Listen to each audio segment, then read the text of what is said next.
I do believe, of either Paul or a disciple translating the faith to a broader world. I also made a big deal last week about time. There is a dawning realization here that Jesus may not be coming back in the next 6 to 7 minutes.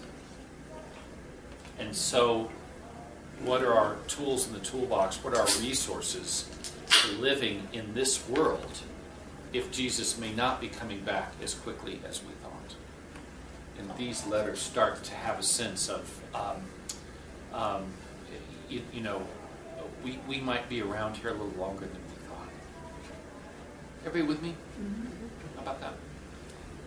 Where did we leave off? So I was making the argument, chapter 1 is as lyrical, as beautiful, and I think it was meant to be that way. It was meant to draw you in. Perhaps to be a summary, either chapter 1 or the entire letter, a summary of Paul's entire work. We get all of his vocabulary, we just get it in a radically different form than what he's written previously. Where did we leave off last week? Can someone tell me? We got through 14, 114. Oh, 114. Okay, right. I think that's right. We talked about mark for the seal of the Holy Spirit. Right. Shall we pick up at 115 and close out and start into chapter 2? This is one of the verses that scholars use to suggest that perhaps this wasn't exactly Paul himself, or that this letter is broader than just Ephesus. I have heard of your faith in the Lord Jesus and your love toward all the saints. And for this reason I do not cease to give thanks for you as I remember you in my prayers. The question that scholars ask is, why would Paul write that from Ephesus? One of his major base of operations. Do you remember he had bases? Antioch, Ephesus, he was trying to make Rome a base. Corinth was a base. I thought he wrote this from Rome. But why would he say, I have heard of your faith, if he's the founder of the Ephesian church? Do you see what I'm saying? Now, I know there's some study Bibles that might go a long way around the tree there. Do you have, Sue? Well, it just says that this was written from Paul's imprisonment in Rome around 60 AD. So he's in prison. Fair enough. I still find it kind of hard to believe that he would write that about a church that he had founded. It sounds a little half-step off. Well, unless he was... The founding was one thing, but away from it for a while, and he's happy to hear that they're still faithful. Or it's not Paul. Or perhaps it's not Paul. I mean, Right. take your pick, but you can hear some of the conversations, I hope. But he is complimenting the church in Ephesus. Let's get clear on that. That he's actually heard that they have faith and they have love for people in churches throughout the Asia Minor. Try sometime, if you want to really do this, ask somebody that does not come to our church the reputation of our church. Have you ever done that? I hear the reputation of you. Mm-hmm. That's what I hear. Which I will say on YouTube is the single most frustrating statement, Sue. Because our church is more than me. I know, but they know about Father Brooks. That's what I'm just telling you. That's what's really? happening. Yeah. When you say our church, this church or the Episcopal church? The Episcopal, our church, Transfiguration. Transfiguration. Yeah, first of all, feel free to disabuse them. All right. You mean the man that chose the wrong tune to the words he thought he knew this morning? You mean that one? Or perhaps the one in Vail that started praying the wrong prayer of thanksgiving because Steve was not right there with him. Is it that person you're referring to?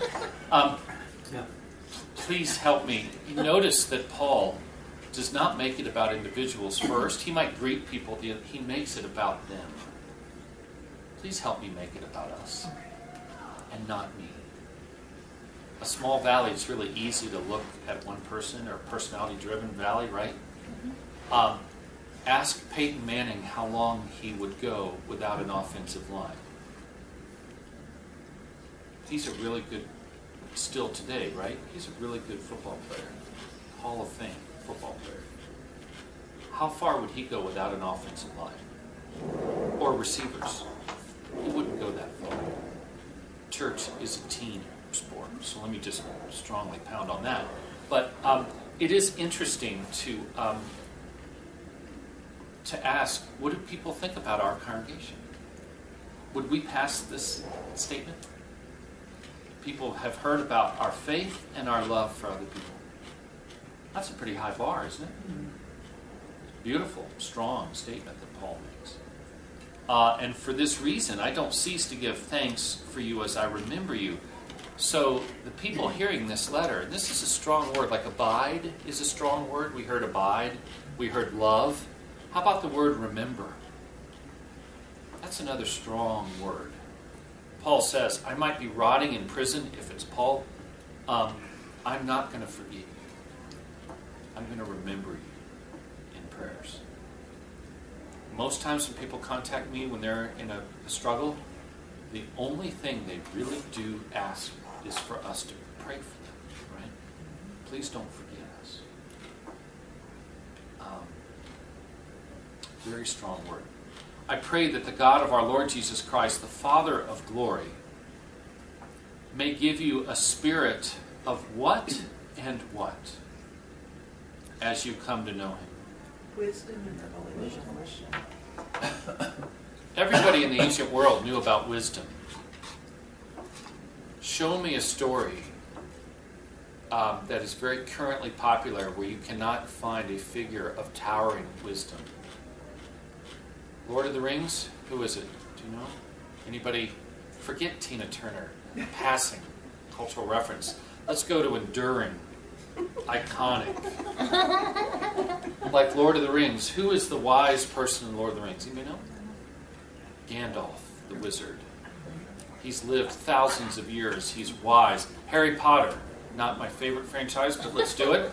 Isn't there a wizard in Harry Potter that's old, right? Dumbledore, right? A wise figure. Star Wars, who is it? Yoda, the Jedi Master. There's always good. Who is it in an Arthurian legend? Merlin. It's hard to find a story. Cinderella, the fairy godmother. There's always somebody that has special knowledge. The ancient world was captivated by special knowledge. Entire religious systems were built on special knowledge that they called wisdom. So those characters have been built on what we said before at this time. Oh, rehash, Donna, rehash. It's all a rehash. Think about all those archetypal, the young hero on the quest. Luke Skywalker, Frodo, take your pick. Monty Python, no, not that. Thank you. Paul Atreides, if you read Dune, who's Doctor Who, anything you want. It's all a rehash. The young hero, the heroine, the villain, the wise person. This is all a rehash of Greek tragedies. Shakespeare picked it up and wrote it for people that had just never heard it, made him rather famous. He created words in the English language that have just never been. To put his, and then he went deep in those characters, right? Shakespeare was a psychologist who happened to have a day job as a playwright. What did people say about Abraham Lincoln? His emotional intelligence was perhaps on a level of Einstein in science. He was academically smart. He was a lawyer. But the man could read a room and people, right? If you actually study Lincoln, you start to understand that he knew something about people. He was wise. Try this out the other way. Have you ever met someone who is not wise? Yeah. Pretty painful, isn't it? And the more not wise they are, the more pain, right? So there is this in fact, wisdom in ancient Greece has a name, Sophia. Wisdom. She is a personification of this dynamic of knowing, having special knowledge, special insight about the world, gleaned through experience, gleaned through whatever. You could observe the world and get wise. But Paul does not end there. He says God gives wisdom. What else does God give? Revelation. What is that? Growth, insight.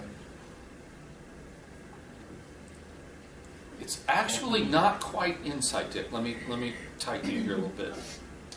Insight is related to wisdom. Fair. St. Augustine, apocryphal Augustine story, the greatest teacher in the Western Christian history. Brilliant man. The Stephen Hawking of his day. Augustine's walking by a beach. He's writing a book on the Trinity. God is Father, Son, and Holy Spirit. And he's trying to put into words the mystery of God. He comes across a boy on the beach. And he watches the boy. He was in North Africa. He's watching the boy walk from the ocean carrying water and putting it into a little hole in the beach and walking back down, picking up some more water. He says, "Little boy, what are you doing?" And the boy says, "I'm putting this ocean into this hole." And Augustine says, evidently, "Oh, don't you know, my son, that you'll never be able to fit that huge ocean into this small hole?" And reputedly, the boy looks up at him and says, "I will fit this ocean into this hole before you understand the mystery of the Trinity." And then the boy disappears.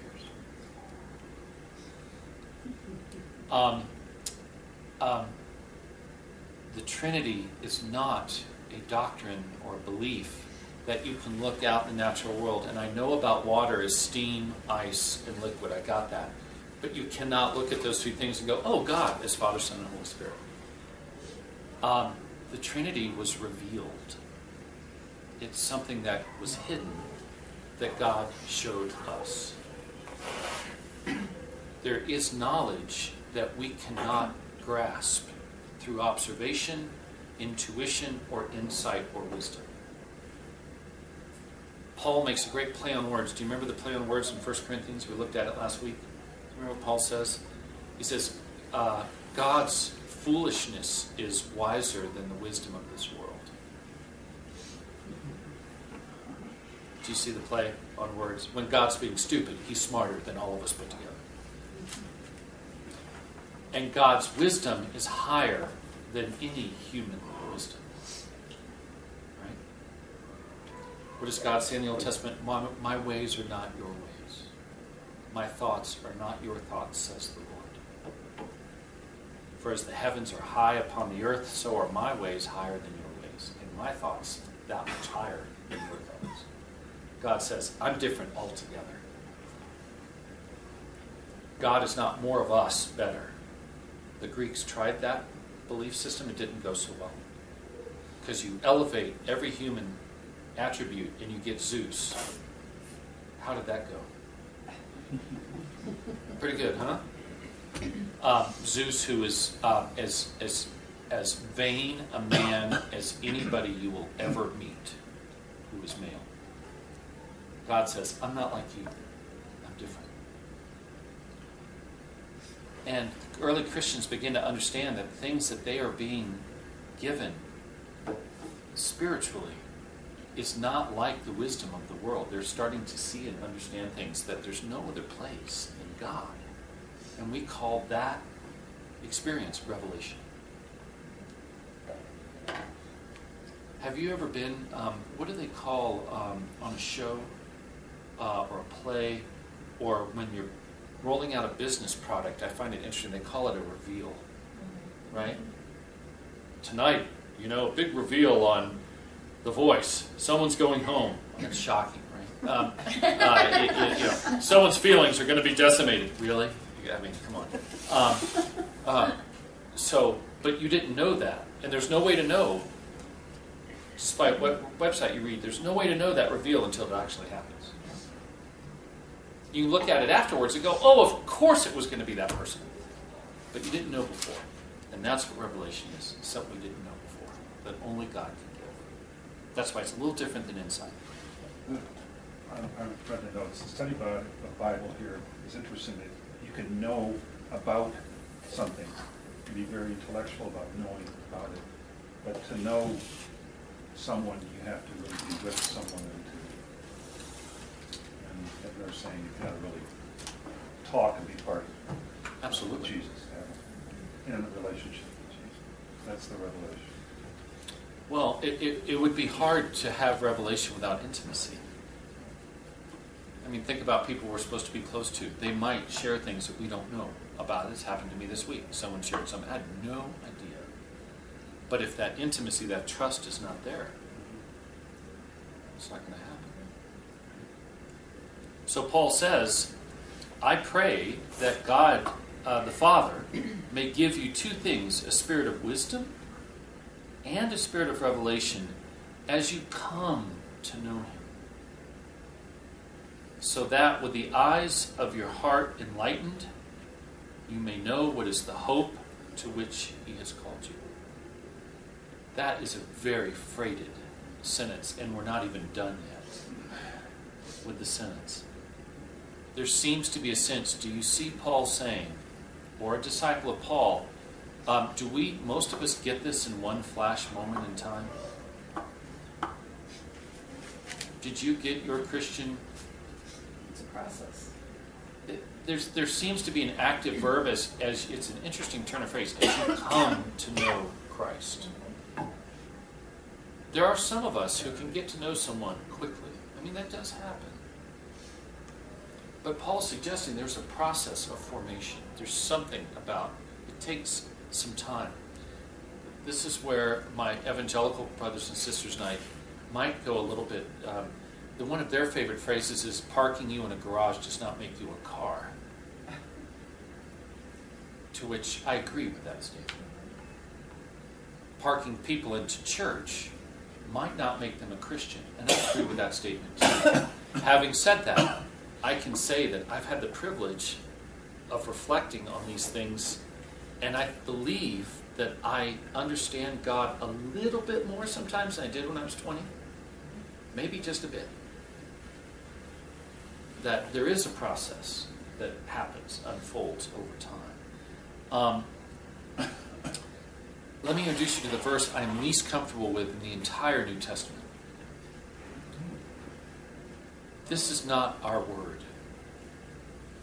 The NRSV loves this word. Is it verse 18? The eyes of your heart enlightened. Does your Bible have the word enlightened? Yeah. Okay, rats. That means the Greek says enlightened. That's not a word with which I resonate. I'm not very comfortable with that word. That's an Eastern word. We're talking about wisdom and knowledge and revelation. So, the eyes of your heart is an interesting rhetorical phrase. You understand what Paul's trying to say here, right? This is one of my arguments. This doesn't sound actually very Pauline to me. I get a little suspicious about this verse, that we're looking at a disciple, perhaps. Paul never talked about enlightenment. Paul talked about faith and salvation and trust, right? And boasting. But there is something here about understanding the hope that we have been given. I want to say that we can be Christian without understanding everything. I got married 2 days after I graduated from seminary. I received a master's in divinity degree. And in the chapel of my seminary, I married Julie. And I stood before the entire faculty of Virginia Theological Seminary, including the dean, and I said to this alien woman standing right across from me that I was going to do certain things with no mediating words. There's no clause on these words. To love and to cherish, right? To honor her. And I held a master's degree in divinity, and I had no idea what those words meant.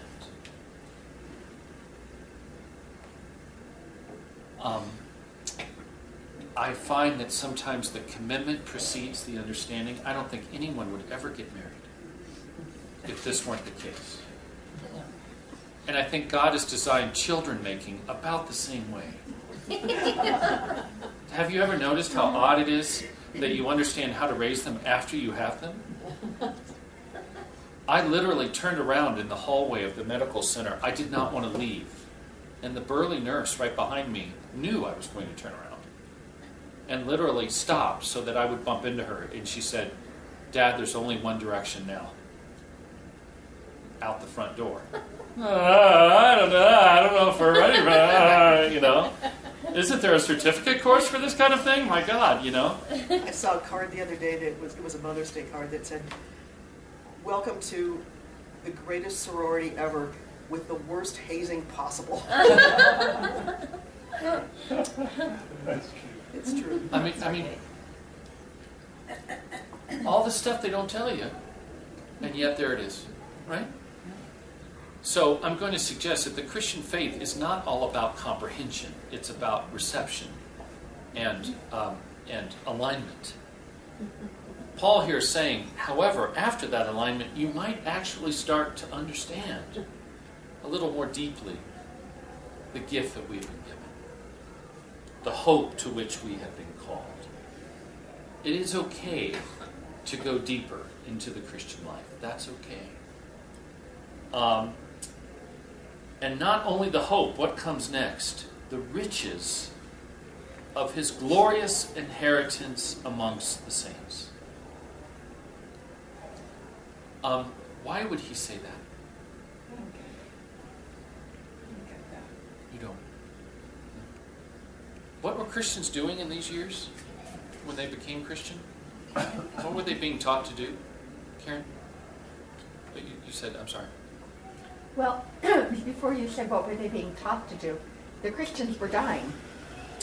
They were dying. They were also giving up many of the lives when Yes. they became Christian. They were having to leave their families. They were having to, they took new names.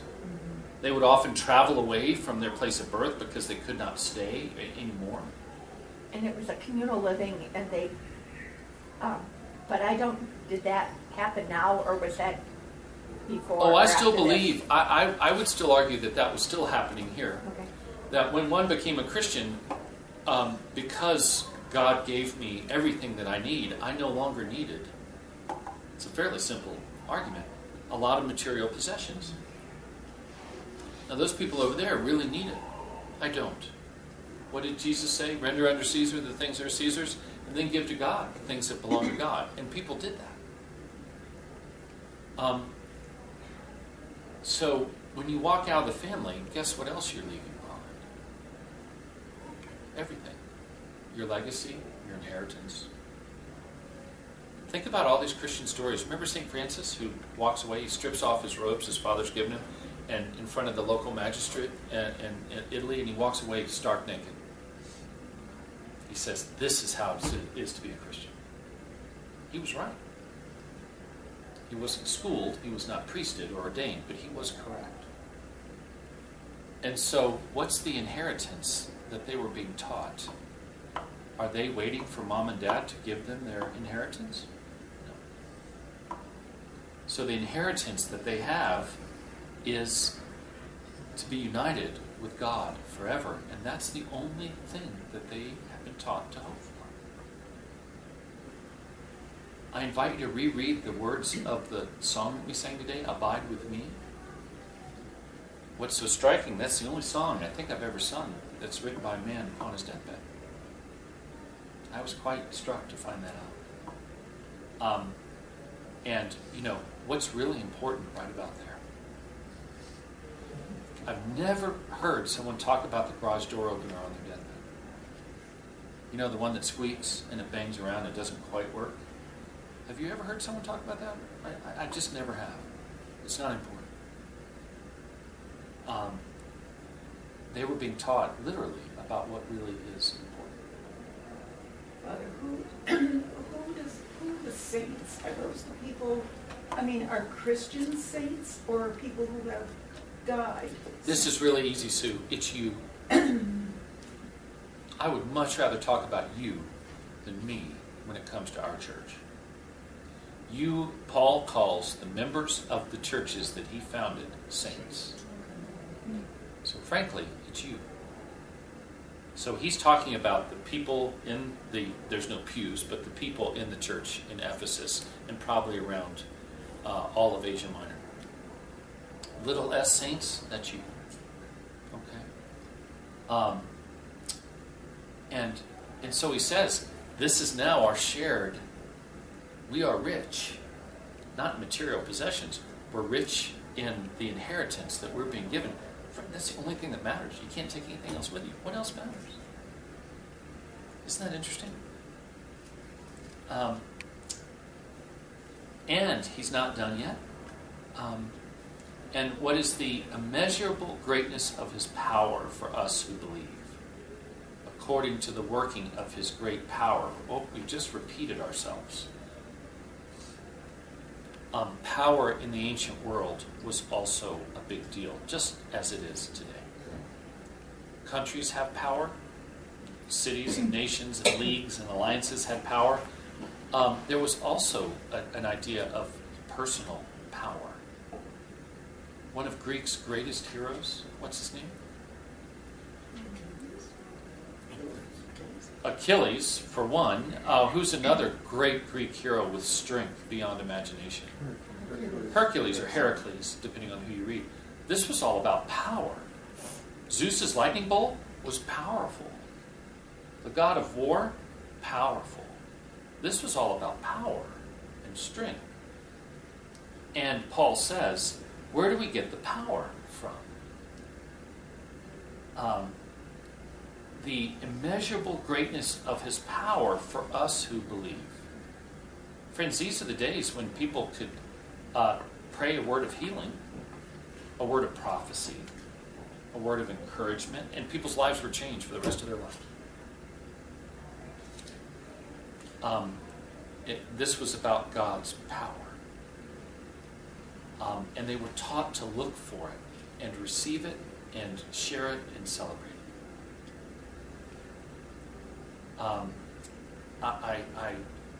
I find that we almost have no way, vocabulary-wise, to express what Paul's trying to say in modern terms. It's almost impossible. You just have to experience it. Have you ever experienced God's power?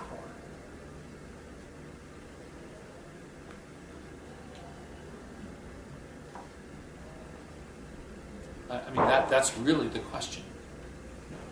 And Paul's saying, for saints, for all of us, that's our part of our inheritance. God's power of healing, God's power of forgiveness, God's power to do something that you can't do on your own. God's power to help change someone's life.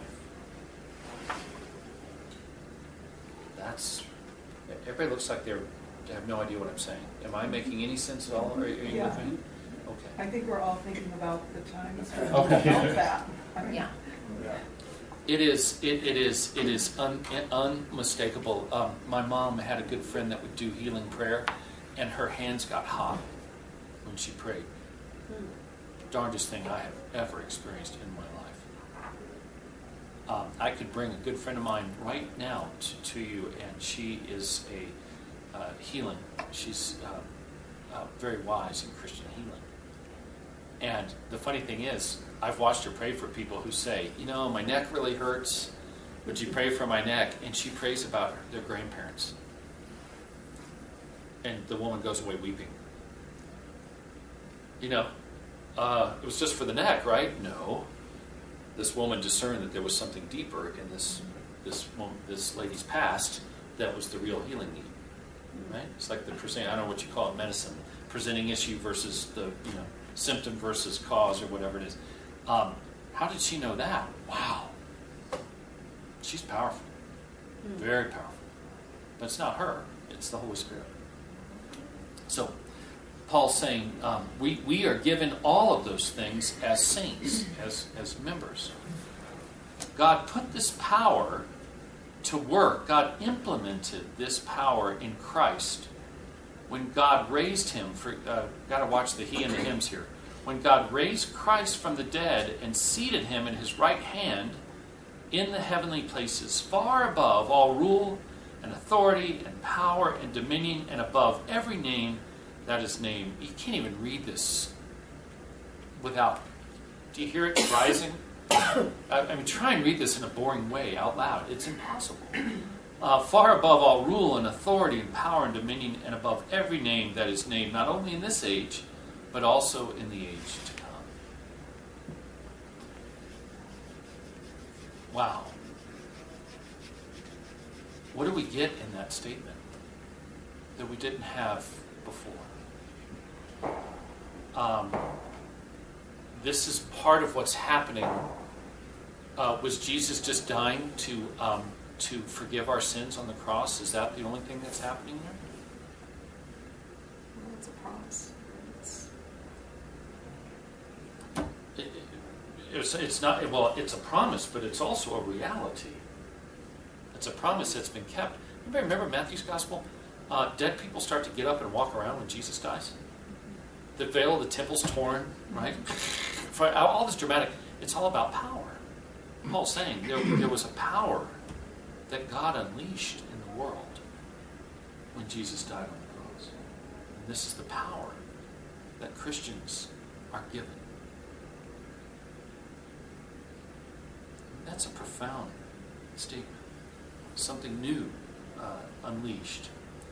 Something might be being unleashed right now. And God enacted this and not only raised Christ from the dead. By the way, big question. Who raised Christ? Did Christ raise Christ? Did Jesus raise himself? Was he resuscitated? Paul goes, God did this. God raised him from the dead and seated Christ at his right hand. This is a big question. Where did Jesus go? I mean, we're in the Easter season, the disappearing feast of Christianity. I've tried to have an Ascension service in this church. It's me and myself. It happens on a Thursday. The feast day of the Ascension is on a Thursday. The Ascension has practically disappeared. It's big in the Catholic Church. It's big in the Catholic, yes, it is bigger. Nobody goes, but they talk about it. Right. Right, nobody goes. Right, exactly. Thank you, Sue, for saying, oh, I'm sorry, I didn't mean to use her name. You know. That's okay. In a universe that we lost the idea of up and below, all of a sudden the ascension kind of is a little more challenging. But the question is, where's Jesus now? People wanted to know. The gospel's being shared. Great, Jesus is risen. Where is he? Right hand of the Father. Is he right over here? Excuse me, Sue, I'll be right with you. Is he right? Where is he? And now we know where he is. His mission's complete, and he's gone back to God. The Christians had to answer that. Can you imagine? A very logical question. I want to go see Jesus right now. He's seated at the right hand of God in the place of honor in those heavenly places. Okay. And when he's seated, he is far above who? Who is he far above? Rule, authority, power, dominion, every name.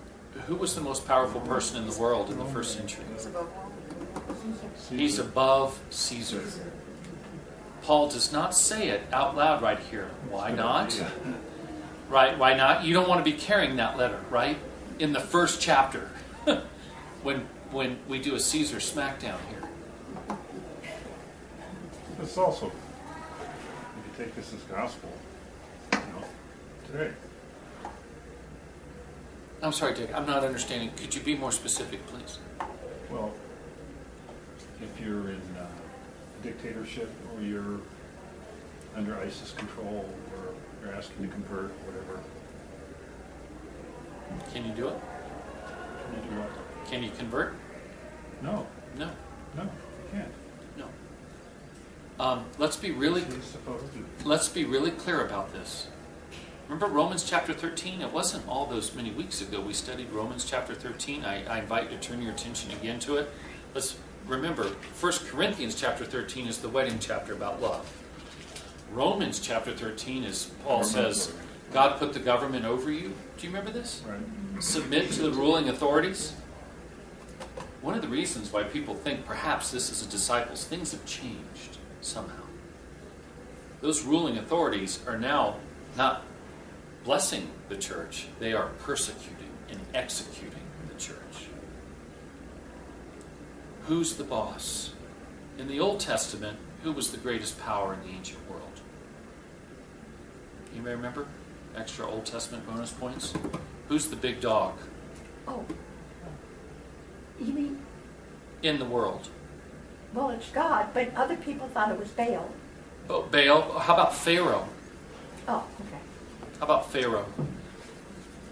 The monarch of the superpower of the ancient world? God versus Pharaoh, all the plagues. How does Pharaoh turn out? How's he do? Not very good. Right? The psalmist writes, Yahweh Hamelech in Hebrew. The Lord is king. Nobody else comes close. Paul says Jesus is now above every authority. If it's, and I hate to say this, it's not just ISIS is easy. Let's pick a harder one. Money.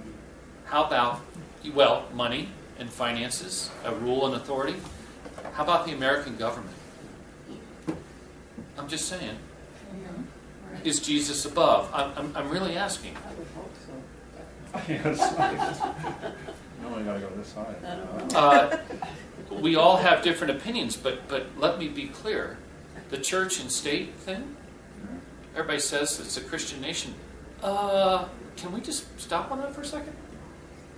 The Bible does not say that. The Bible says that we are Christians who inhabit this nation. And we all have our feelings about that. But does Jesus exercise authority far above even our own governance? The biblical answer is absolutely. Sure. Absolutely.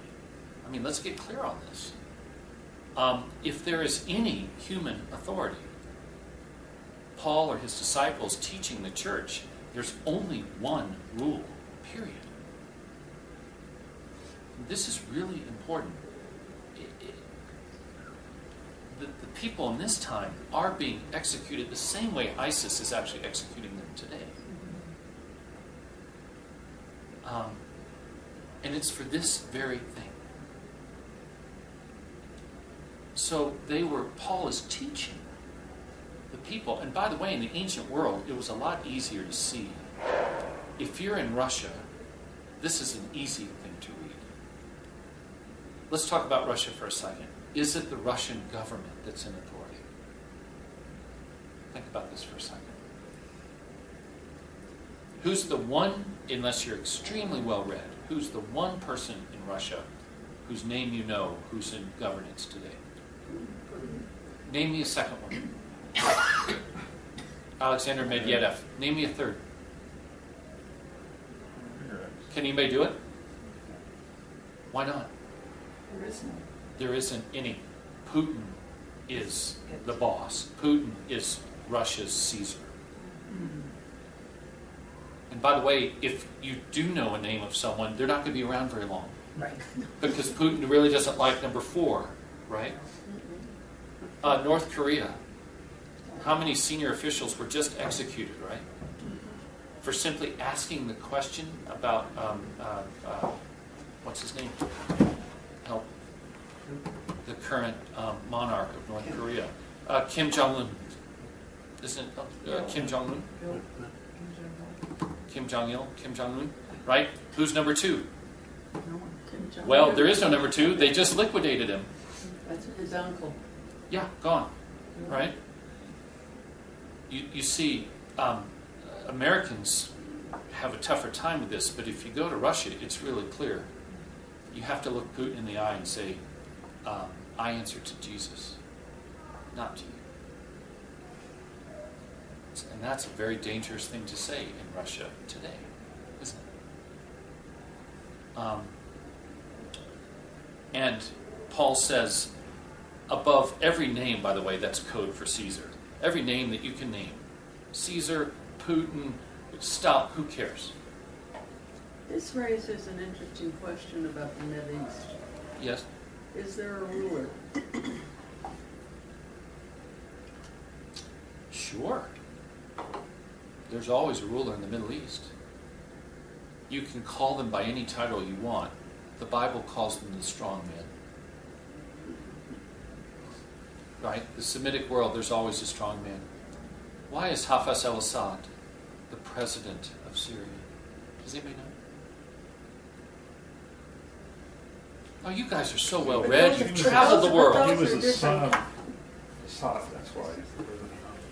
Because his grandfather was more bloodthirsty and convinced a minority tribe to exercise more terror than any other tribe in Syria. And that is why Hafez al-Assad is the president of Syria. But That's you have the all only those different reason. countries. Yeah. Right, yeah, yes. The Saudi family, All right. the same. Find me in a Middle Eastern country, UAE, find me anyone, and I will tell you where the strong man is. The Semitic world always has the strong man. What Paul is saying here is that Jesus is the strong man. Remember Jesus' parable about the binding the strong man? You know, about the strong man coming into you have to bind the strong man to raid his house. You have to have a power stronger than the strongest person if you're going to go raid someone's house. Just in the Middle East or in Russia, just find me the strongest man. And that's the one who exercises the authority. And Paul is saying, Jesus is so far above all of this. That's a very incendiary thing to say. Not only in this age, Paul says, but in the age to come. He has put all things under his feet. Ooh, boy. And has made him the head over all things for the church, which is his body, the fullness of him who fills all in all.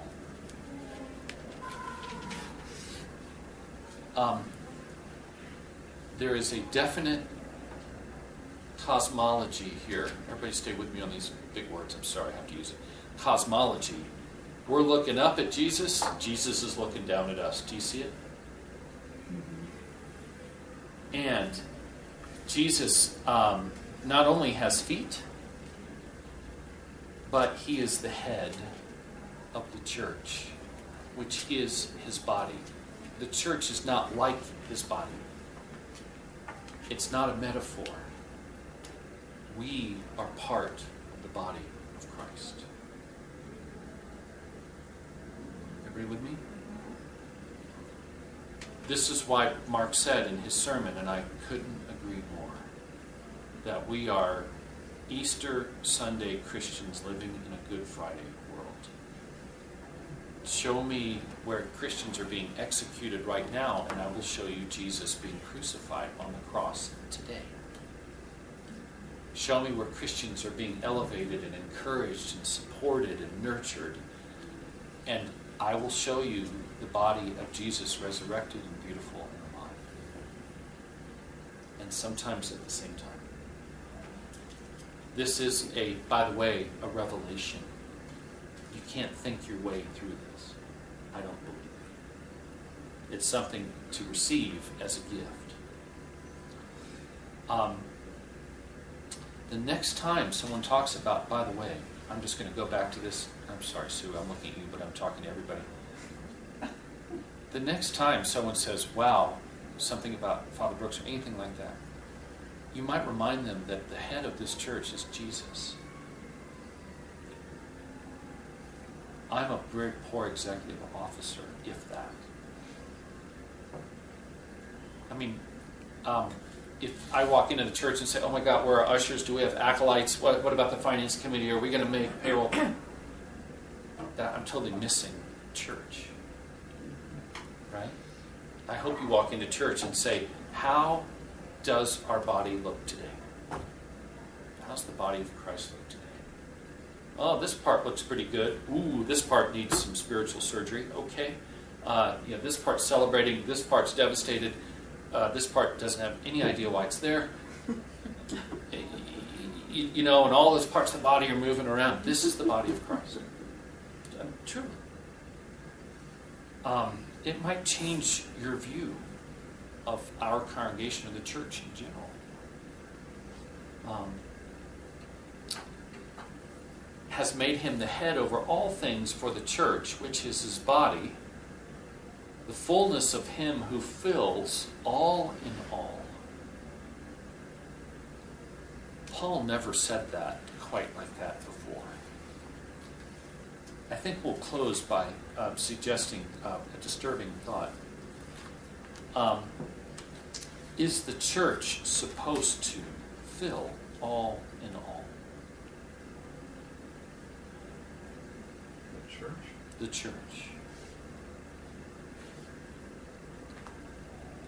Or is it Christ that fills all in all? Meaning, is there a place in the universe that we could go?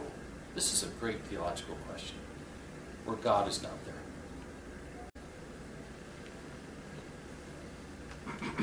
Does God infuse his creation? Just look around, I think we can say yes. Some of us can say yes. It is an interesting theological question. If I got onto, let's say the NASA concept faster than light vessel that they're working on right now, with our tax dollars, probably the best use of our tax dollars is trying to find faster superliminal travel. And I travel to Alpha Centauri. Could I worship the Lord there? Would God be present? Would the universe echo? Would these words matter there? It's just a question. And Paul seems to be saying, this is not just a local thing. This isn't just for me and for you right over here in Ephesus. Jesus fills all in. What all? Everything. All in all. It's a great phrase.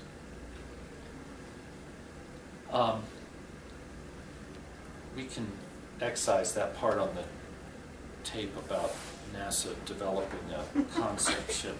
Anyway. Sorry, I don't have it. You go up. For extra points? Completely unedited. This is the raw feed. For director's cut. For the director's cut. Does everybody know the name of the ship, by the way?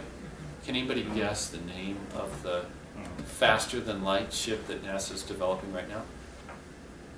You have to know. Why? It's going to hurt. It's going to hurt. Of course it will hurt. It's Enterprise. Enterprise. It's Enterprise. I was afraid you were going to say that. It's Enterprise, of course. Check it out. XFC is the designation. Let's go past that. This is just the first chapter of Ephesians. I am convinced that, and teaching this is making me more convinced, that I believe this was someone summarizing Paul's work and then expanding it, taking it to the next step, and fortifying Christians in the life that they are living in Ephesus and around Asia Minor. This is a lot for the road here. It really, do you feel like even just a little bit? Notice I had to slow down a little bit, and I'm not trying to be, and I hope, is this onerous? Are we going too slow? No. In terms of... I got the feeling that this is patting those Christians on the back for their belief and supporting them to continue onward amidst all the stuff that they were dealing with. Saying, I think Paul way to was... go. It isn't so much talking to the non-Christians, it's talking to the faithful. Oh no, he is. This is to the Christians. Yes, yes, sir. Indeed. In the other letters, Paul was so much more literal than this is lofty. This is a bit more right. We're entering a more philosophical world a bit, a more layered world, a more cosmological world. Yeah. And I would say, Dick, it's encouragement and focus. Oh, yeah. let's not lose our focus. It You took us all 2 are weeks to being get through one chapter because it's just powerful. right. Everything. That's right. That's right. Well, maybe It's- the cut it a little more sentence, just dissecting, so you didn't have to kind of go. Well, can you imagine, for instance, being a translator? Because this is not informal Greek, the Greek of the Iliad or the Odyssey. This is not Homeric Greek. This is Koine Greek. This is the Greek of the port, the marketplace, the home, the bar. There are no commas, periods, explanation point. In Greek, there's nothing. The translators have to choose where to start the sentence, where to end the sentence, where's a comma, where's a semicolon, a full stop home. Can you imagine being a translator of this letter? Trying to figure out where do you start? I mean, it's the translation is as brilliant as the original writing. Friends, this is the way it's going to be all the way through Ephesians. It's a beautiful, beautiful one. I'm going to suggest, as I usually do, to take a few moments. I'm going to try and do this too, and go back and read that first chapter just as one beautiful love letter is what it is. It really is. It's a love letter.